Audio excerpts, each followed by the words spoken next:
आप कहते हो कि मंदिर से जाते समय नंदी के कानों में कहकर चले जाओ। बैठिए बैठिए बैठिए बैठिए। बहुत सुंदर प्रश्न है आपके, बहुत भाव से और आनंद से आपने करा, और जनमानस के कल्याण के प्रश्न है ये, केवल आपके लिए नहीं है, ये सबके लिए इतने जोरदार प्रश्न हैं। जो गलती भी करते होंगे तो उसको सुधार सकते। आपने कहा कि नंदी के कानों में कहना चाहिए। लोग हंसते हैं, कहते हैं बताओ वो नंदी के कानों में भगवान को कहना चाहिए। वैसे तो हम आपको एक बात बता दें कि दुनिया के लोग किसी दूसरे धर्म की कभी हंसी नहीं उड़ाते। दुनिया के लोगों को दूसरे का धर्म अच्छा लगता है। दुनिया के लोग सबसे ज्यादा हंसी उड़ाते हैं तो हमारे सनातन धर्म की ही उड़ाते हैं, और जी खुद उड़ाते हैं, दूसरा उड़ाने वाला नहीं होता। दूर के ढोल हमें समझ में आते हैं, उसका धर्म हमें समझ में आ गया, उनके यहाँ क्या है, ऐसा है, आओ कुछ नहीं, उनके धर्म में ऐसा है। कितना आनंद हमें दूसरे के धर्म में लग रहा है, और हमारा सनातन धर्म हमको बुरा लगता है। हमारे सनातन धर्म हमें बुरा लगने लगा। अरे भाई, लोग कहते हैं कि नंदी के कान में कहते हो, ये कोई हमारे पुराणों में या शास्त्रों में लिखा है? भगवती बहन साहू, आपको धन्यवाद देना चाहूंगा और एक बात कहना चाहूंगा। जितनी भी शिव महापुराण के अंतर्गत चाहे उपाय जो बताए जाते हैं कि बेलपत्री ऐसे चढ़ाना, काली मिर्च ऐसे चढ़ाना, चावल ऐसे चढ़ाना, धतूरा का क्या महत्व है, शमी के पत्ते का क्या महत्व है, बेलपत्री के पत्ते का क्या महत्व है, ये जितनी भी बातें बताई जाती हैं ये सब पुराण के अंतर्गत से बताई जाती है। अब दुनिया के लोग इसको चाहे टोटका कह दें, चाहे दुनिया के लोग इसे टोना कह दें, पर पुराण से हटकर कुछ नहीं। और आप लोगों को अगर बोला है कि नंदी के कान में कहकर भगवान शंकर के मन में बात पहुंचे, तो ये क्यों कहा, तो ये भी हमारी शिव महापुराण में लिखा है, जलंधर के चरित्र में। कोई आपसे कहे कि नंदी के कान में बोलने से क्या होता है, ये जलंधर का चरित्र कह रहा है। मां पार्वती जी का हस्त कमल पकड़कर जलंधर लेकर जाने लगा।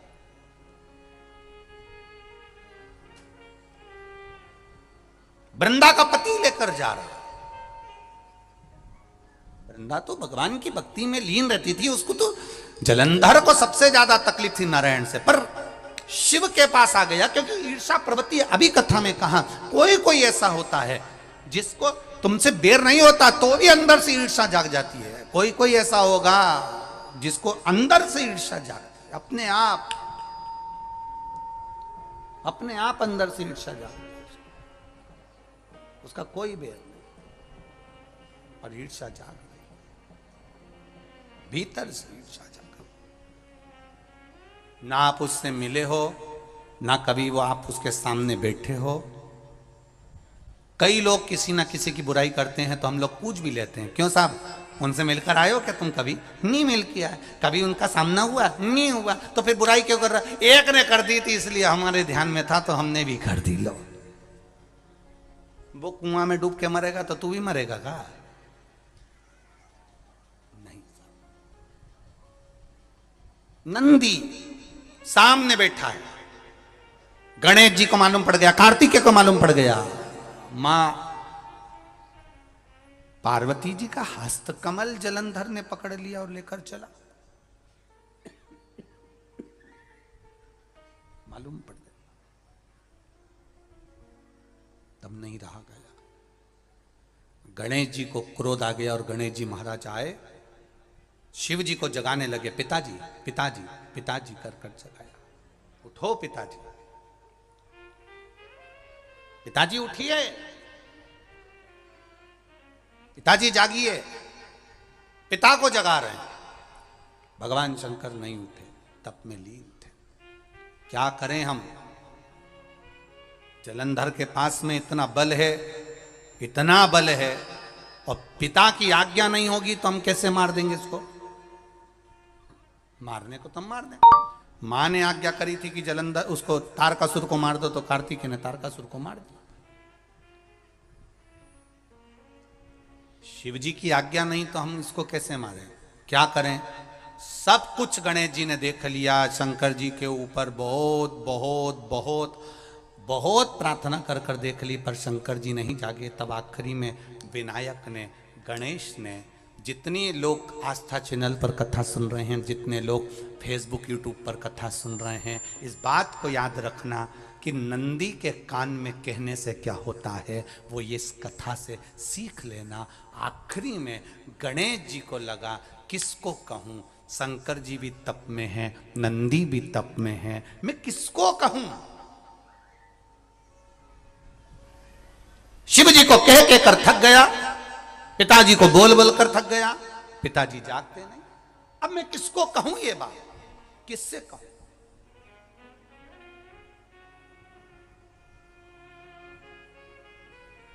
विनायक गए सीधे अब नंदी के पास में। नंदी भी तप में लीन थे, शंकर जी की ओर मुख था, शंकर जी की ओर मुख था।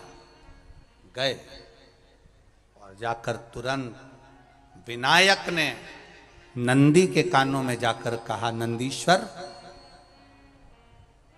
मैया का हाथ पकड़कर जलंधर लेकर जा रहा है, पिताजी तप में लीन है, कृपा करिए ना।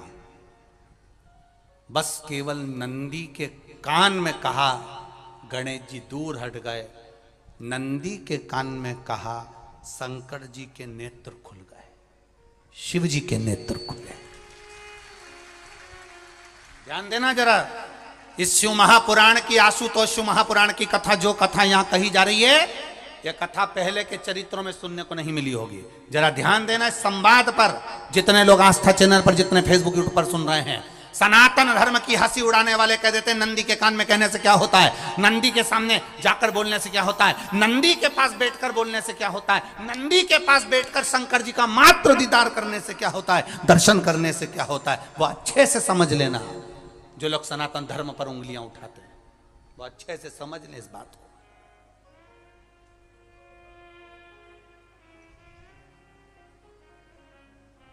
क्या होता है, नंदी तप में लीन, शिवजी तप में लीन, शिव नहीं उठ रहे। विनायक ने नंदी के कानों में जाकर कह दिया, नंदी के कान में जाकर कहा, नंदी के नेत्र नहीं खुले। नेत्र किसके खुले? जम के बोलो, महादेव के खुले, शिव जी के खुले। ये मन का तार, नंदी शंकर की आराधना कर रहे थे, शिव अपनी भक्ति में डूबे थे। यहां कहा, यहां पहुंचा, जो दिल में था उस तक बात पहुंच गई। नंदी के दिल में शिव थे, तुम कहे, नंदी ने शंकर तक बात पहुंचा दी। वो सूत